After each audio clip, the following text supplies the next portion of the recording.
자비왕후가 들려주는 야담. 조선의 사랑꾼 제3화. 붉은 동백꽃 소리 없이 지다 담장을 넘은 은밀한 숨결. 조선 후기 남도의 풍요를 한 몸에 아는 어느 유서 깊은 반촌. 붉은 황토 흙이 기름지고 들판에는 사시사철 곡식이 넘쳤으며 동백나무 숲이 마을 뒷산을 온통 뒤덮은 그 고을에는 대대로 좌수를 지낸 명문가가 터를 잡고 있었습니다. 집안의 내력은 3대를 거슬러 올라도 흠잡을 곳이 없었고, 소슬대문 위에 현판 글씨는 세월에 닳았어도 그 무게는 여전히 마을 전체를 누르고 있었습니다.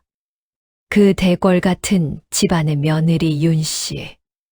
도성 안에서도 소문이 자자했던 가문의 여식으로 홀레날 가마에서 내릴 때 구경 나온 마을 사람들이 일제히 숨을 삼켰다는 천하일색을 자랑하는 여인이었습니다.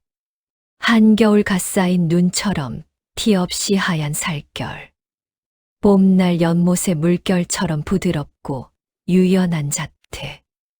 걸음을 옮길 때마다 옷자락이 물결치듯 흔들렸고, 고개를 돌릴 때면 목덜미 선이 백자 항아리의 곡선처럼 완만하고 아름다웠습니다. 이목구비는 하늘이 정성껏 빚어낸 옥조각 같았습니다. 비단실로 정교하게 수놓은 듯한 눈썹은 완만한 곡선을 그리며 관자놀이 쪽으로 사라졌고, 그 아래 자리한 눈동자는 깊고 고요한 우물물처럼 들여다볼수록 빠져드는 깊이를 품고 있었습니다. 잘 익은 앵두를 한 입 베어 문 듯한 입술은 언제나 굳게 다물려 있어 그 안에 담긴 말들이 얼마나 많은지를 오히려 더 선명하게 짐작게 했습니다. 하지만 윤 부인의 삶은 사실은 화려한 창살에 갇힌 새와 같았습니다. 남편은 태어날 때부터 몸이 약한 사내였습니다. 콜레를 올린 날부터 이미 얼굴에는 병색이 완연했고, 신방을 치른 그 이후로도 대부분의 밤은 약냄새와 기침 소리로 채워졌습니다. 꽃다운 나이에 여인이 마땅히 누려야 할 것들이 윤 씨에게는 처음부터 허락되지 않았습니다. 남편의 가쁜 숨소리가 자장가가 되었고, 약탕기에서 피어오르는 쓴 내음이 안방의 향기가 되었습니다. 하지만 윤 씨는 불평 한마디 하지 않았습니다. 시어머니 앞에서는 더욱더 아침마다 단정하게 머리를 올리고 저녁마다 남편의 약을 손수 다렸습니다. 밖에서 보면 흠 잡을 데 없는 현숙한 며느리였습니다. 그러나 밤이 깊어 사위가 고요해지면 윤 씨는 자신의 두 손을 이불 속에서 꼭 쥐었습니다. 손바닥이 붉게 물들도록. 그것이 그녀가 허락한 유일한 감정의 출구였습니다. 그녀가 입은 옥색 비단 저고리는 몸을 훑은 바람조차 시샘할 만큼 부드러웠으나, 그 속에 갇힌 뜨거운 육체는 매일 밤 소리 없이 타오르는 숯불과 같았습니다. 겉으로는 차갑게 식어가는 듯 보여도 안으로는 꺼지지 않는 불씨가 살아 숨쉬고 있었습니다. 그것이 얼마나 위험한 것인지를 윤 씨 자신도 아직 알지 못했습니다. 그 집에는 범이라 불리는 노비 하나가 있었습니다. 이름처럼 생긴 사내였습니다. 호랑이를 닮은 눈매, 바위를 깎아 만든 듯한 넓은 어깨, 땅을 밟을 때마다 묵직하게 울리는 발소리. 집안의 허드렛 일을 도맡아 하는 노비였지만 그 몸집과 기운만큼은 어떤 양반 사내와 견주어도 전혀 기죽지 않았습니다. 범인은 새벽부터 몸을 쓰는 사내였습니다. 똥이 트기도 전에 일어나 장작을 패고 물을 깃고 지게를 지고 산을 오르내렸습니다. 한여름 뙤약볕 아래서도 한겨울 손발이 얼어붙는 추위 속에서도 그의 몸은 쉬는 법이 없었습니다. 그 혹독한 노동이 만들어낸 몸이었습니다. 햇빛에 잘 구워진 청동빛 피부 아래로 도끼를 내리칠 때마다 살아있는 뱀처럼 꿈틀거리는 근육들. 윤 씨가 처음 그를 제대로 바라본 것은 혼례를 치른 지 그 해가 지난 어느 봄날이었습니다. 툇마루 끝에 앉아 수건을 접다가 우연히 시선이 마당 쪽으로 향했습니다. 범이가 우통을 벗고 장작을 패고 있었습니다. 도끼가 내려칠 때마다 등 근육이 물결치듯 솟구쳤다가 가라앉았습니다. 목덜미를 타고 흐르는 굵은 땀방울이 어깨뼈 사이로 미끄러져 내려가는 것을 윤 씨는 자신이 숨을 멈추고 있다는 것도 모른 채 바라보았습니다. 사내의 몸에서 뿜어져 나오는 날것의 땀 냄새와 뜨거운 열기. 거의 매일 이런 일이 반복되면서 윤 씨의 마음속에는 어느덧 범이가 자신의 남자처럼 느껴졌습니다. 비단 향락 냄새만 가득하던 그녀의 정체된 세계를 단숨에 뒤흔드는 냄새였습니다. 그것은 불쾌함이 아니었습니다. 오히려 그 반대였습니다. 살아있는 것의 냄새, 생생하게 움직이는 사내의 몸의 냄새가 윤 씨의 마른 가슴속을 파고들었습니다. 그날 이후 윤 씨는 스스로도 알아채지 못하는 사이에 변해갔습니다. 수건을 개는 자리가 바뀌었습니다. 자연스럽게 마당이 내려다 보이는 툇마루 끝이 되었습니다. 물을 길어오라는 심부름을 필요 이상으로 자주 시키게 되었습니다. 범이가 마당을 지나갈 때면 아무 일도 없는 척 고개를 숙이면서도 시선만은 저도 모르게 그를 따라갔습니다. 범이의 눈빛은 무식하나 강렬했습니다. 가끔 눈이 마주칠 때면 그는 즉시 고개를 숙였습니다. 그것이 노비의 도리였습니다. 하지만 그 순간의 눈동자 속에는 조선의 법도가 허락하지 않는 무언가가 살아있었습니다. 굶주린 짐승의 안광처럼 번뜩이는 것.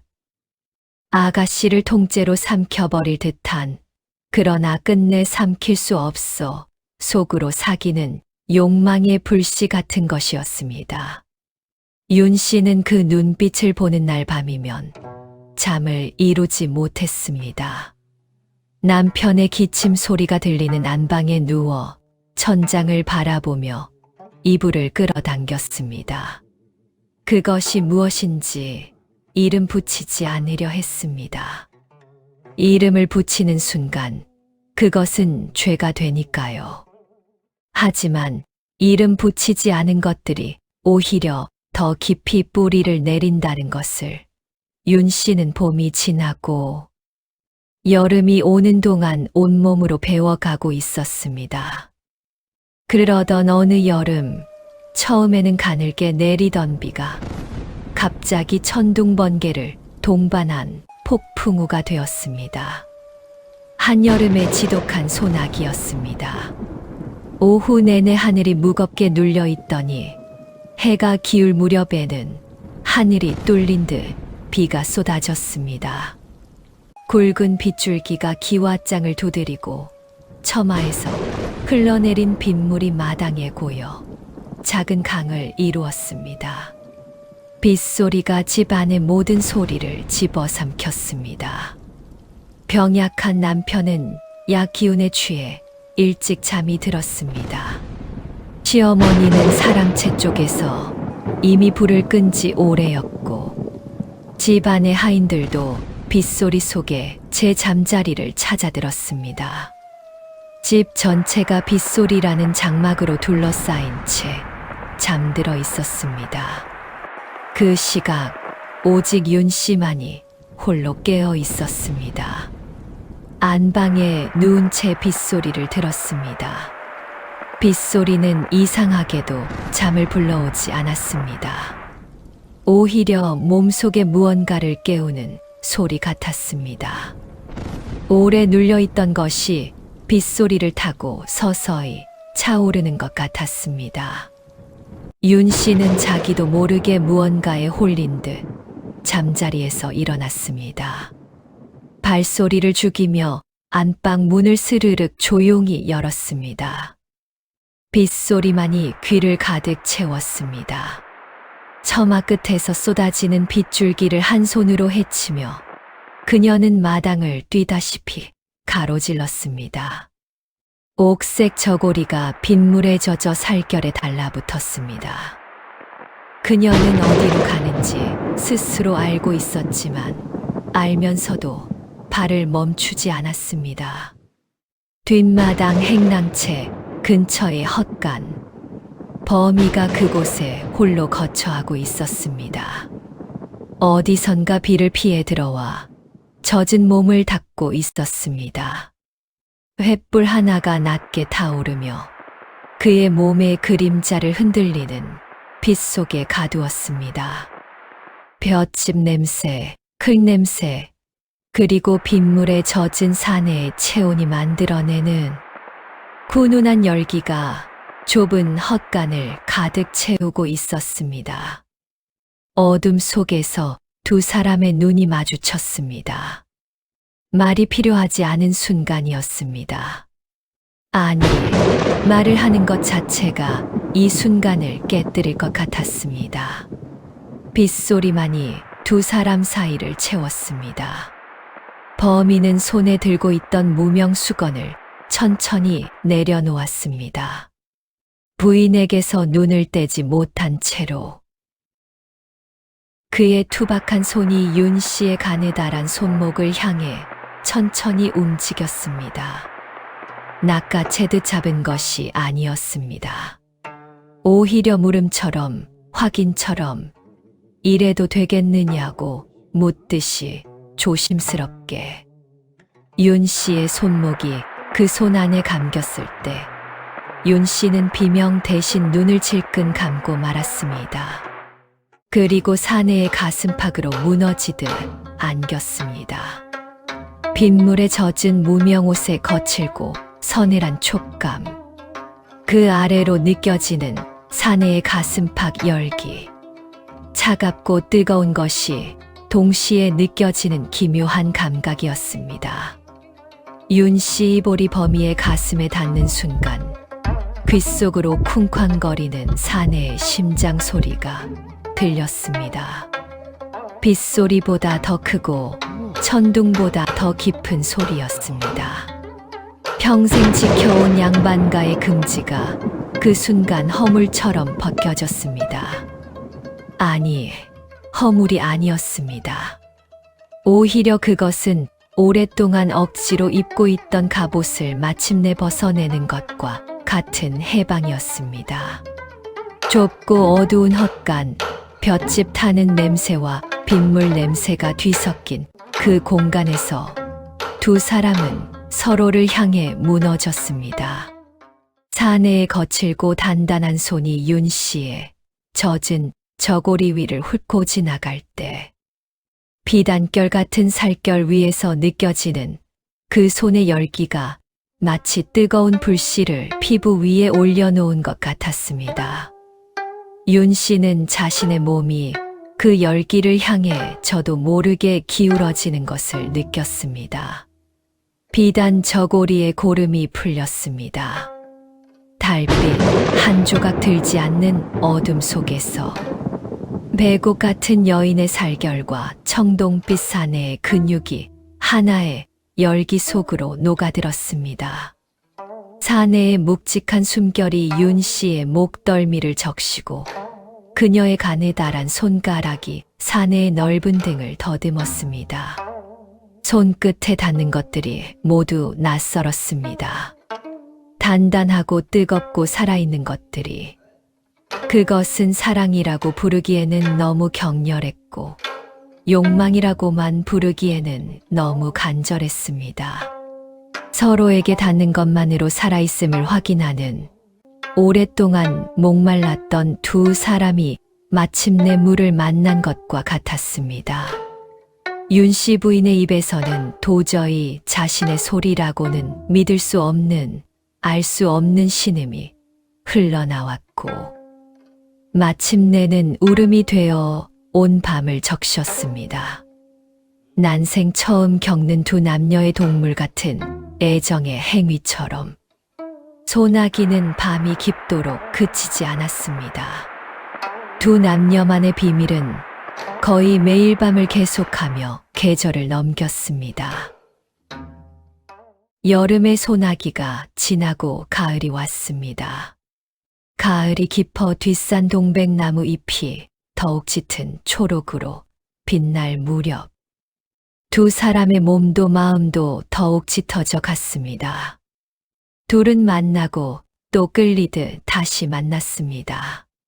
소나기도 남편의 약 기운도 특별한 이유도 없었습니다.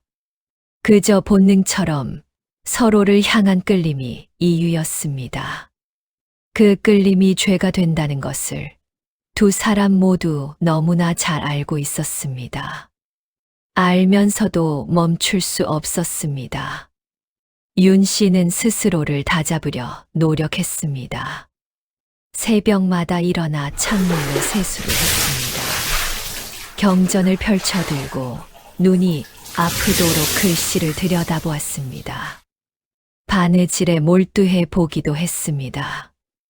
하지만 바늘 끝이 천을 뚫고 나올 때에 작은 마찰감조차 범이의 손끝을 떠올리게 했습니다.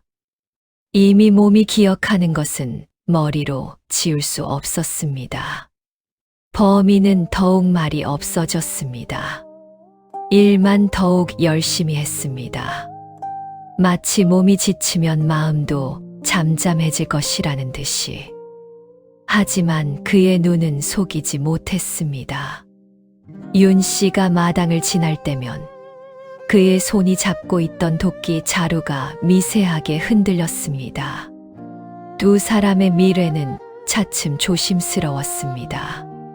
비가 오는 밤이었고 집안이 완전히 잠든 깊은 새벽이었고 달이 구름에 가려진 어두운 밤이었습니다.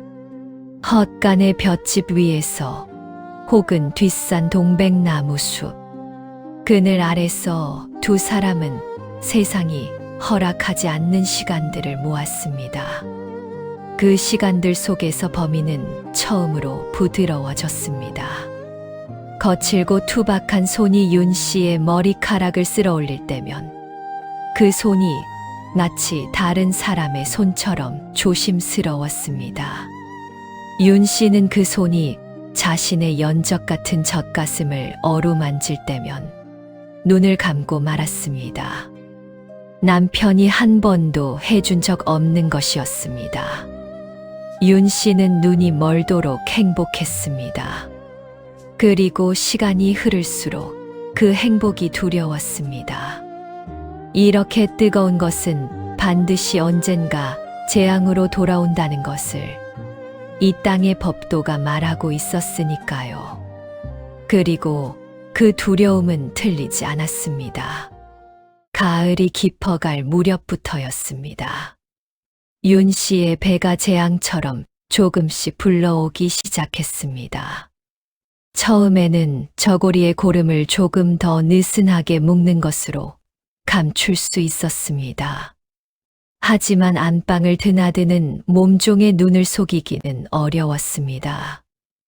몸종의 눈이 아니더라도 윤 씨의 낯빛이 달라진 것을 눈치 빠른 시어머니가 먼저 알아챘습니다. 좌수대게 공기가 서늘하게 얼어붙었습니다. 병약한 남편과 윤 씨 사이에 자식이 생길 수 없다는 것은 집 안의 모든 사람이 알고 있었습니다. 남편의 몸 상태가 그것을 허락하지 않았으니까요. 따라서 윤 씨의 배가 불러온다는 것이 무엇을 의미하는지는 굳이 말하지 않아도 집 안의 모든 이가 알았습니다. 좌수는 며칠 동안 아무 말도 하지 않았습니다. 그것이 더 무서웠습니다. 폭풍 전의 고요처럼 좌수 댁 전체가 숨을 죽이고 있었습니다. 윤 씨는 그 침묵 속에서 자신의 운명이 결정되고 있다는 것을 알았습니다. 도망칠 수도 변명할 수도 없었습니다. 어느새 범인은 집 안에서 사라졌습니다. 어느 날 아침 일어나 보니 그가 있던 헛간채가 비어 있었습니다. 어디로 끌려갔는지 살아있는지 아무도 윤 씨에게 말해주지 않았습니다. 윤 씨는 아무것도 묻지 않았습니다. 묻는 것 자체가 죄를 인정하는 일이었으니까요. 하지만 밤마다 그가 있던 행랑채 방향으로 고개를 돌렸습니다. 어둠 속에서 소리 없이 그대로 맞아 죽어도 좋을 만치 그 손길이 그 몸짓이 그리웠습니다. 눈 내리는 어느 겨울밤이었습니다. 마침내 좌수는 결단을 내렸습니다. 가문의 명예, 그것이 이 땅의 명문가를 지탱하는 유일한 기둥이었습니다. 수치는 반드시 수치를 낸 자의 손으로 끊어야 했습니다. 그것이 법도였습니다. 범인은 뒷산 동백나무 숲으로 끌려갔습니다. 두 손이 결박된 채로 집안의 장정들에게 붙들려 끌려갔습니다. 동백나무 숲은 한겨울에도 짙은 초록 잎을 달고 있었습니다. 그 잎 위에 하얀 눈이 소복이 쌓여 있었고 군데군데 이른 동백꽃 봉오리가 붉게 맺혀 있었습니다. 윤 씨는 소복 차림으로 그 뒤를 따랐습니다.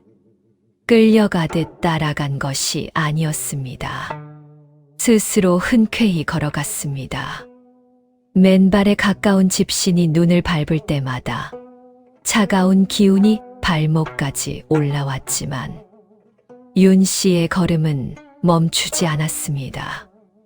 동백나무 숲 한가운데 범이가 무릎을 꿇린 채 앉아 있었습니다. 결박된 두 손, 눈 위에 꿇린 무릎. 그러나 고개는 숙이지 않았습니다. 이름처럼 호랑이의 눈을 한 사내가 끝까지 고개를 들고 있었습니다. 윤 씨와 눈이 마주쳤습니다.